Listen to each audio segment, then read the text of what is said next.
बिस्मिल्लाहिर्रहमानिर्रहीम। अस्सलामु अलैकुम। जी बच्चों, फर्स्ट ईयर का यूनिट नंबर 1 शुरू करेंगे जिसका नाम है कम्प्लेक्स नंबर्स। कम्प्लेक्स नंबर्स क्या हैं? Complex numbers are an extension of the real numbers designed to solve equations that have no solutions. ऐसी इक्वेशंस जिनका कोई सॉल्यूशन नहीं होता, उनको जब रियल नंबर्स के साथ शामिल करते हैं तो कम्प्लेक्स नंबर्स का सेट बनता है। एग्जाम्पल की मदद से इसका कॉन्सेप्ट समझते हैं।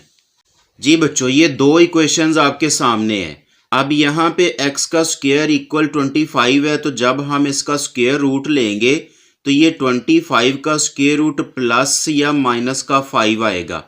यानी अब अगर हम -5 को 2 बार मल्टीप्लाई करते हैं तो प्लस का ही 25 आएगा, माइनस माइनस प्लस हो जाएगा। और अगर +5 है तो फिर भी दोनों को मल्टीप्लाई करने से प्लस का ही 25 आएगा। यानी यहाँ पे स्क्वायर रूट के अंदर नेगेटिव साइन नहीं आता, तो ये तो इसका प्रॉपर सॉल्यूशन हो गया। लेकिन एन पॉसिबल है कि एक्स स्क्वायर का यहाँ पे दूसरी साइड पे -1 भी तो आंसर आ सकता है। अब इसका हम जब स्क्वायर रूट लेंगे तो यहाँ पे अब देखें स्क्वायर रूट के अंदर नेगेटिव का 1 है। अब ये -1 इसका स्क्वायर रूट, इसका कोई पॉसिबल सॉल्यूशन नहीं, तो फिर यहाँ पे इसको इमेजिन कर लिया जाता है ये आई के इक्वल, यानी आई से मुराद अयोटा, ये अयोटा के इक्वल इसको तसव्वुर कर लिया जाता है। अब जब हम इसी इक्वेशन का आगे स्क्वायर लेते हैं तो ये अयोटा स्क्वायर आ जाएगा और यहाँ पे ये स्क्वायर इस रूट के साथ कैंसिल हो जाएगा और ये -1 आ जाएगा। यानी अयोटा स्क्वायर को -1 तस्वुर किया जाता है और सिंपल अयोटा की वैल्यू -1 का स्क्वायर रूट आ जाएगा। रियल नंबर्स का कॉन्सेप्ट आप लोगों ने 9th 10th में पढ़ा हुआ है, तो आपको याद होगा रियल नंबर्स में प्लस वाले नंबर्स भी आते हैं, इसमें माइनस वाले नंबर्स भी आते हैं, इसमें फ्रैक्शन फॉर्म्स भी आती हैं, प्लस की हो सकती हैं या माइनस की हो सकती हैं। इसमें स्क्वायर रूट वाले यानी रैशनल इरैशनल नंबर्स भी आते हैं। रियल नंबर्स के अंदर अब हम इस तरह की वैल्यूज़ जिनका प्रॉपर सॉल्यूशन नहीं होता, इनको जब हम शामिल करते हैं तो ये कम्प्लेक्स नंबर बन जाता है। कम्प्लेक्स नंबर को अमूमन इस इक्वेशन में लिखा जाता है z = a + अयोटा b। ये जो फर्स्ट वाला पार्ट है ये रियल पार्ट कहलाता है और ये जो सेकंड पार्ट है ये इमेजिनरी पार्ट कहलाएगा। फॉर एग्जाम्पल z = 3 + 4 अयोटा है, तो अब यहाँ पे ये जो 3 है ये इसका रियल पार्ट होगा और इसको हम इस इक्वेशन में राइट करेंगे z = 3। इसको इस तरह से रीड करेंगे रियल पार्ट ऑफ z = 3। और इसका ये जो सेकंड पार्ट है ये इमेजिनरी पार्ट, इसको हम इस तरह से राइट करेंगे z = 4, यानी इमेजिनरी पार्ट ऑफ z = 4। अब आ जाएं एक्सरसाइज की तरफ। एक्सरसाइज 1.1 का क्वेश्चन नंबर 1 देखें। Find the multiplicative inverse of each of the following complex numbers.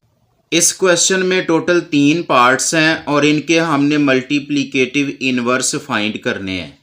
Multiplicative inverse find करने के लिए पेज नंबर 3 पे ये फार्मूला है, ये आप लोगों को याद रखना होगा। इसमें ये जो फर्स्ट वाला एलिमेंट है ये फर्स्ट पे आएगा और सेकंड वाला एलिमेंट सेकंड पे आएगा और इसके साथ माइनस आएगा।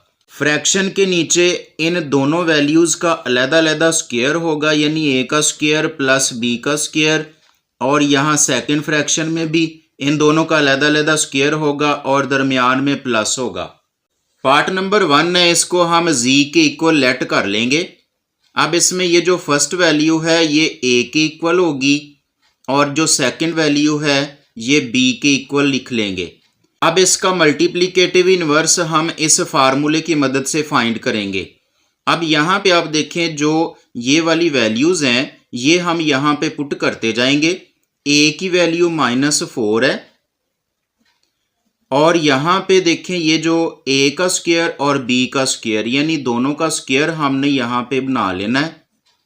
इनकी वैल्यूज़ पुट कर दें और यहाँ पे माइनस बी है तो माइनस राइट करके बी की वैल्यू 7 राइट कर दें और यहाँ पे भी ए और बी दोनों की वैल्यूज़ लिख के इनका ऊपर स्क्वायर राइट कर दें। अगले स्टेप में हम जी इनवर्स राइट करेंगे और ये -4 वैसे ही राइट कर देंगे और ये -4 और ये 7 इनका अलग-अलग स्क्वायर बना लेंगे। 4 4s are 16 और माइनस माइनस प्लस हो जाएगा और यहाँ पे भी ये 7 7s are 49 यानी 7 को हमने 2 टाइम मल्टीप्लाई करना है।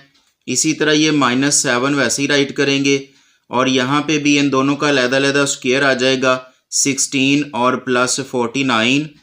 अब ये जो न्यूमेरेटर्स हैं इनको हम ऐसे ही राइट कर लेंगे और ये जो डिनोमिनेटर्स हैं इनको प्लस कर लेंगे।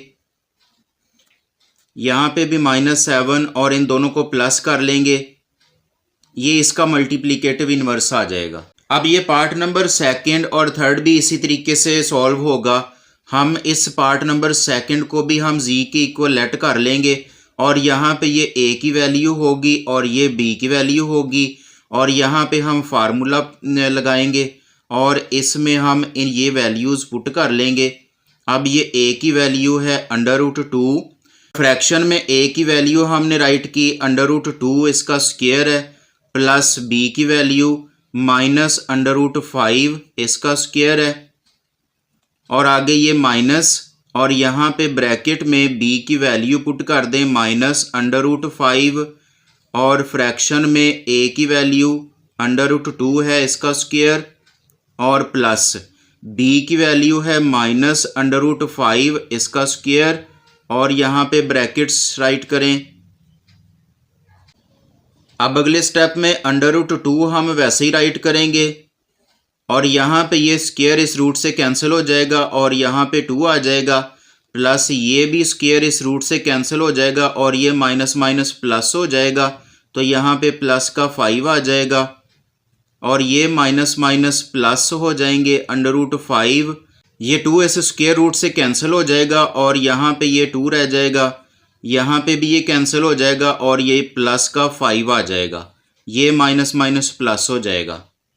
अब ये जी इनवर्स राइट करें इक्वल √2 वैसे ही राइट करें, इनको प्लस कर लेंगे और यहाँ पे भी √5 राइट करें और ये 5 और 2 को प्लस कर दें, ये इसका आंसर होगा।